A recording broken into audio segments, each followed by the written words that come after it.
Sa kuha naman na ito ng CCTV na kumalat sa internet, makikita natin na may naglalakad na animoy maliit, mahaba ang buhok at nakaputi.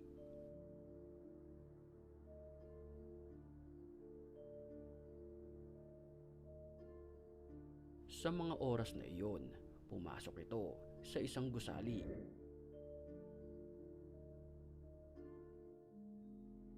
Makalipas ang ilang minuto, ito ay muling nasilayan ng CCTV. Makikita sa video na halos sumayad na sa sahig ang kanyang mga buhok.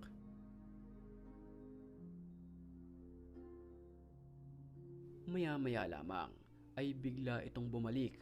Nagpabalik-balik ito sa gitna ng kalsada.